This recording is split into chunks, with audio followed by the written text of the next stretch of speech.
আসসালামু আলাইকুম।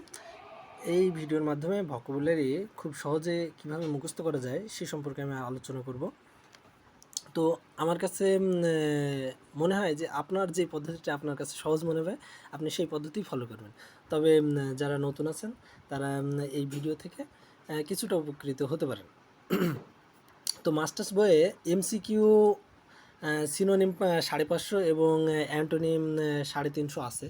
তো এগুলো মুখস্থ করতে পারলেও আপনার চাকরির পরীক্ষায় বা একাডেমিক বিভিন্ন জায়গায় আপনি এগিয়ে থাকবেন।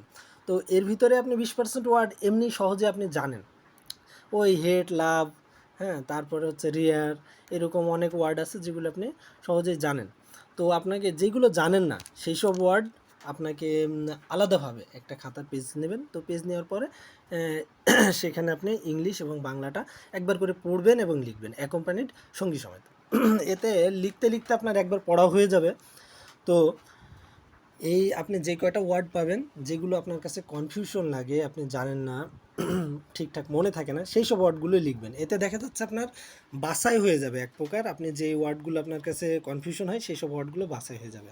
তো বাছাই করার পরে আপনি ইংলিশটা ধরে পড়ার চেষ্টা প্রথমে পড়বেন যে অ্যাকম্পানিড সঙ্গী সমেত স্প্রিং থ্রি টপ অফ বে পড়া হয়ে গেলে আপনি বাংলাটা হাত দিয়ে ঢেকে রাখবেন। তারপরে ইংলিশটা আপনি বলার চেষ্টা করবেন যে অ্যাকম্পানিড সঙ্গী সমেত ফেজিবল সম্ভাব্য। তারপরে আপনি আবারও যে বাংলা ধরে পড়ার চেষ্টা করবেন সঙ্গী সমেত, ইংরেজি অ্যাকম্পানিড সঙ্গী সমেত, ইংরেজি অ্যাকম্পানিড। তারপরে আপনি ইংরেজিটা ঢেকে সঙ্গী সমেত এর ইংরেজি কী বলার চেষ্টা করবেন, অ্যাকম্পানিড অপব্যয়ের ইংরেজি কি, স্পেন ট্রিপ। এভাবে বলার পরে এটা আপনার আবারও মনে হারাই যাবে। তো মনে হারাবে তখন আপনি যখনই মনে হারাবে আপনি আবারও 2-3 ঘন্টা পর কাগজটা দিয়ে দেখেন যে পারছেন কি না। তো আবারও দেখা যাচ্ছে এইভাবে আপনি 2 দিন ট্রাই করেন। 2 দিনে দেখা যাচ্ছে আপনার এই যেগুলো আপনার একবারে মনের ভিতর গেঁথে যাবে, দেখা যাচ্ছে ওই 2-3 ঘন্টা পর পর দেখলে আপনার এগুলো মনের ভিতর গেঁথে যাবে, সহজে আর বের হবে না। তো আপনি নিজেই বুঝতে পারবেন যে আপনার কোনগুলো আর সমস্যা নাই। তো সমস্যা যেগুলো নাই সেগুলোর পাশে আপনি ক্রস মেরে দেবেন, যে আপনার এগুলো হয়ে গেছে। তো আপনি ক্রস মেরে দেবেন। তাহলে কয়টা সমস্যা হচ্ছে পরের দিন আবারও সেই কয়টা দেখবেন আস্তে আস্তে কমে যাবে। তো এই পদ্ধতিটা আপনারা ফলো করতে পারেন। এছাড়া আপনার হচ্ছে ভোকাবুলারির উচ্চারণ এবং হচ্ছে স্পেলিং ভাঙলে দেখা যাচ্ছে আপনারা আরও বিভিন্ন পদ্ধতি অবলম্বন করে আপনারা এটা মুখস্থ করতে পারেন। যেমন এক কোম্পানির আমরা বলি না যে হচ্ছে এইগুলো সব এক কোম্পানির মাল, মানে হচ্ছে তারা সঙ্গী সমেত অনেকে আছে, হ্যাঁ, তাই আমরা বলছি এগুলোকে এক কোম্পানির মাল। তো ওই এক কোম্পানি অর্থ এক কোম্পানির অর্থ সঙ্গী সমেত মানে এক কোম্পানি। তো স্পেন্ড মানে ব্যয়, আর থ্রিপটাকে আমরা থিপ ধরি চোর। তো স্পেন্ড থ্রিপ হচ্ছে চোররা, যে চোর ব্যয় করে, চোররা সবসময় অপব্যয় করে, কারণ তাদের উপার্জনটা বৈধ না। সো তারা হালাল পথে উপার্জন করে না, তারা অপব্যয়ই করে।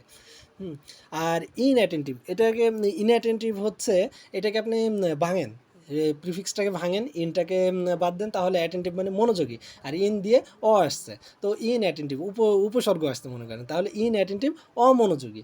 এবং ফেজিবল এটা উচ্চারণের সাথে পসিবলের সাথে মিল আছে, পসিবল মানে সম্ভাব্য, সো ফেজিবল মানে সম্ভাব্য।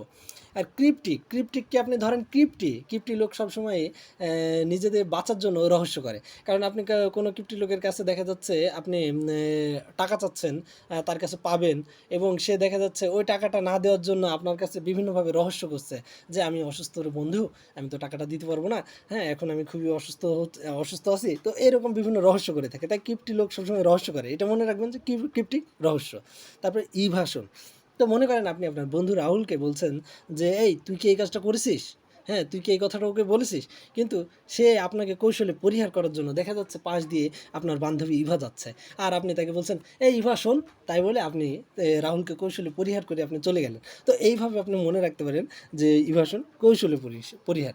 তো এইভাবেও আপনি মনে রাখতে পারেন। আর প্রথম পদ্ধতি যেটা সেইটা আপনার হচ্ছে ফার্স্ট আপনি ফলো করবেন, তারপরে এইভাবে বিভিন্ন রকমভাবে আপনি মনে রাখতে পারেন বিভিন্ন কিছু ভেবে। তো আপনার ভাবনায় যেগুলো আসবে সেটা আপনার মনে রাখার জন্য সহজ হবে। তো ধন্যবাদ সবাইকে।